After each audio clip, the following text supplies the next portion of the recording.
नमस्कार, मैं हूँ Geeta Sharma, occult science master. Occult science master होने से पहले मैं एक रेकी ग्रैंड मास्टर हूँ। तो इस चैनल पर मैं लेकर आती हूँ आपके लिए रेकी से रिलेटेड तमाम इंफॉर्मेशन एंड वीडियोस। प्लस इस चैनल पे आपको देखने को मिलता है numerology, tarot, face reading, vastu, angel healing and law of attraction से रिलेटेड वीडियोस। आज की इस वीडियो में बात करूँगी पेरेंटिंग के बारे में। लास्ट कुछ दिनों में कुछ ऐसी कंसल्टेशंस हुई हैं जहाँ पर कुछ पेरेंट्स अपने बच्चों की प्रोडक्टिविटी, आउटपुट और उनके बिहेवियर को लेके बहुत ज़्यादा परेशान है और उन्हें लगता है कि वो लाइफ में कैसे परफॉर्म कर पाएंगे, कैसे उनका सर्वाइवल होगा। तो बड़ा कॉमन सी चीज़ हो गई है आज के दिन में ये। हो क्या रहा है कि जो अभी यंग जनरेशन है, जिसको हम जेन जी भी कहते हैं, राइट, जो कि 20 के बाद जब बॉर्न हुए हैं, तो उसमें क्या हो रहा है कि वो बच्चों में कहीं ना कहीं थोड़ी सी एफर्ट्स कम डालते हैं वो, राइट।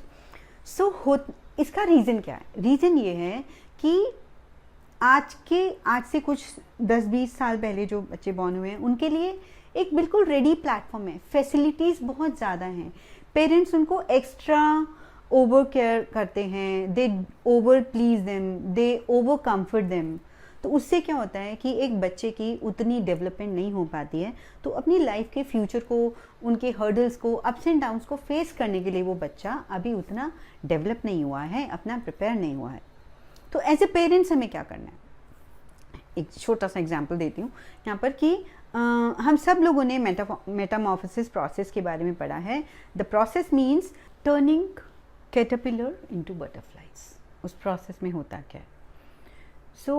एक बार एक इंसान कहीं से जा रहा था, तो उसने देखा कि बटरफ्लाई अपने कोकून में थी और उसने देखा that butterflies is struggling a lot.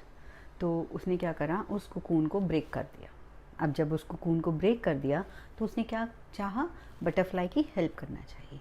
लेकिन कोकून से बाहर आने के बाद वो butterfly, she could never fly. क्यों? क्योंकि उसके पंखों में उतनी ताकत ही नहीं डेवलप हो पाई जो उसको उड़ने के लिए चाहिए थी।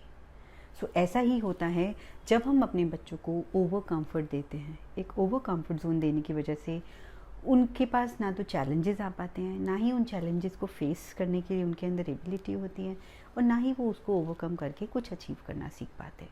सेंस ऑफ अचीवमेंट सिखाना बहुत ज़रूरी है, और वो ऐसे सिखाया जाएगा कि हम उनको कुछ एक चैलेंज देके उनको छोड़ दें। Let them develop, let them try on their own.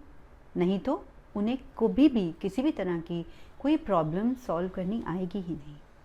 और अगर हम उनको छोटे छोटे चैलेंजेस बेबी स्टेप से सिखाएंगे तो finally they will learn how to deal with challenges, ups and downs of their life. इसके लिए हमें उन्हें थोड़ा सा इंडिपेंडेंट छोड़ना पड़ेगा, plus as a support system हमें रहना पड़ेगा। Let them take their own decisions, उनके ओपिनियन लो, उनसे पूछो वो क्या करना चाहते हैं, and just be present as a support system. इससे ये जो इशू है, जो हम लोगों को प्रॉब्लम आता है कि बच्चे किस तरह से सर्वाइव करेंगे, और उसके लिए पैनिक नहीं होना है, नेगेटिव थॉट नहीं आपको इनकलकेट करना है।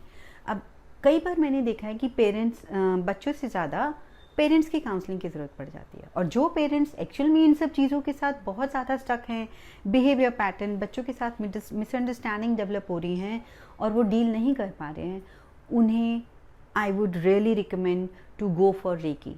क्योंकि रेकी से क्या होता है, आपको खुद एक मेंटल स्टेबिलिटी आती है, इमोशनल बैलेंस आता है, एक क्रिएटिविटी आती है, how to deal with such situation. और अपने बच्चों के साथ जब आप खुद मेंटली पीसफुल नहीं हो, आप खुद इमोशनली बैलेंस नहीं हो, तो आप फ्रस्ट्रेशन के साथ अपने बच्चों के साथ डील करते हो। तो उसके लिए आपको खुद की एनर्जीज़ को पॉजिटिव होना बहुत ज़रूरी है। तभी जब आप उनको पॉजिटिव एनर्जीज़ दोगे तो वहाँ से भी पॉजिटिव एनर्जीज़ आएंगी।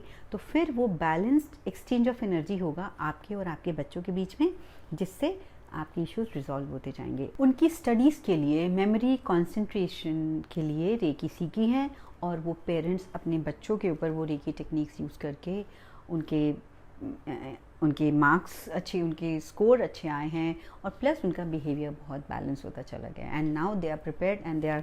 एक स्टूडेंट का तो बहुत अच्छा सा एग्जाम्पल है जो कि प्री बोर्ड में बहुत लिमिटेड 40% मार्क्स आए थे और रेखी सीखने के बाद ही कुड स्कोर 95% मार्क्स और प्लस बिहेवियर में भी बहुत चेंजेस आ गए and today I know that he is pursuing masters from abroad.